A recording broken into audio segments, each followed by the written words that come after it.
নমস্কার, তোমাদের রান্নাঘরে আজকের রেসিপি পোয়া পিঠে। বাড়িতে কিভাবে এরকম লুচির মতো ফুলকো ফুলকো পোয়া পিঠে খুব সহজ পদ্ধতিতে তৈরি করবেন সেটাই আজকে আমি শেয়ার করব। তো অবশ্যই পুরো ভিডিওটা দেখার অনুরোধ রইল। আর চ্যানেলে যদি নতুন হয়ে থাকেন প্লিজ চ্যানেলটা সাবস্ক্রাইব করতে ভুলবেন না। সাবস্ক্রাইব করার সময় পাশে থাকা বেল আইকনটা প্রেস করে দেবেন। এর জন্য একটা বড় বাটি নিয়ে নিয়েছি, তাতে দিয়ে দিচ্ছি একটা ছোট চায়ের কাপের 1 কাপ চিনি। মিষ্টি বেশি পছন্দ করলে আর একটু বাড়িয়ে দেবেন।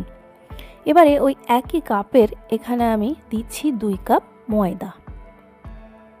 প্রত্যেকটা জিনিস ওই একই কাপ দিয়ে নেবেন, যে কাপটা আপনি নেবেন। এবারে ওই একই কাপের দিয়ে দিলাম এখানে 1 কাপ সুজি, একদম মিহিদানার। এবারে হালকা হালকা গরম জল দিয়ে এটা ব্যাটার তৈরি করব।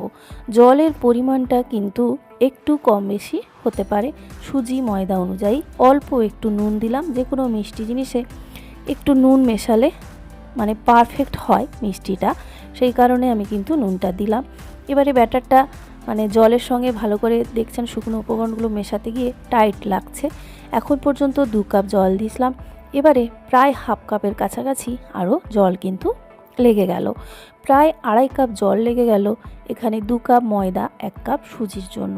প্রথমেই বেশি দেবেন না, কনসিস্টেন্সিটা যেন পারফেক্ট থাকে সেই অনুযায়ী আপনাকে দেখে নিতে হবে। এবার ভালো করে ব্যাটারটা মিশিয়ে নিয়ে 10 মিনিট রেস্টে রেখেছিলাম।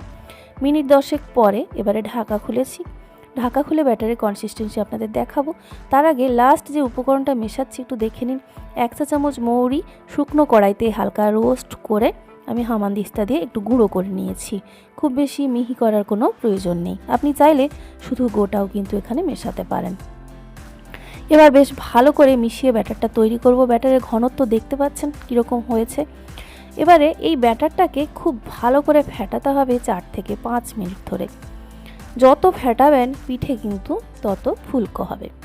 আপনি সেরকম হলে টেস্ট করে দেখতে পারেন যে কম ফেটালে দেখবেন ফুলছে কম, আর বেশি ফেটালে কিন্তু ফুলছে অনেক বেশি। তো এটাকে প্রায় 4 থেকে 5 মিনিট আমি ফুটিয়ে নিয়েছি। এবারে ফাইনাল কনসিস্টেন্সিটা একটু দেখে নিন। আপনাদের যেটা বলছিলাম জলের পরিমাণ মানে ময়দা এবং সুজি অনুযায়ী একটু কম বেশি হতে পারে। ব্যাটার একদম রেডি। এবারে গ্যাসে একটা কড়াই বসিয়ে কড়াইটা প্রথমে গরম করে নেবেন, তারপরে তাতে ডিপ ফ্রাই করার মতো সাদা তেল দিয়ে দেবেন।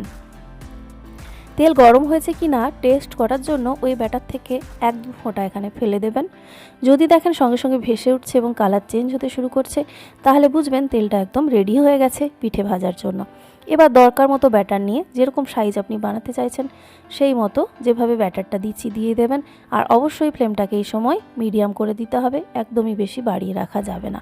তারপর তেলটা উপর থেকে যেভাবে দিচ্ছি এইভাবে ছিটিয়ে ছিটিয়ে দেবেন। দেখবেন একদম লুচির মতো ফুলকো ফুলকো পোয়া পিঠে রেডি হয়ে যাবে। বানানো খুব সহজ আর একদম কম সময়ে অনেকগুলো পিঠে কিন্তু তৈরি করে নেওয়া যায়। 2 দিক গোল্ডেন কালার করে ভেজে তেল ঝরিয়ে তুলে নিতে হবে। পরের পিঠে দেওয়ার আগে ব্যাটারটাকে আবার কিন্তু ভালো করে ফেটিয়ে নেবেন একবার।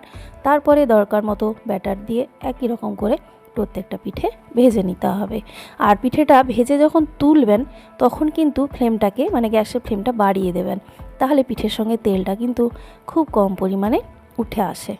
তো এই একই রকম করে সবগুলো ভাজতে হবে। প্রত্যেকটা পিঠে কিন্তু এরকম লুচির মতোই ফুলবে। আর আরও ভালো হবে পিঠেটা আপনি যদি কোনো মানে ডিপ বেসের যদি কড়াইগুলো নেন, সেক্ষেত্রে আরও পিঠেগুলো কিন্তু ভালো হবে। তো বন্ধুরা এই ছিল আজকের রেসিপি। সবাই ভালো থাকবেন, নেক্সট ভিডিওতে দেখা হচ্ছে।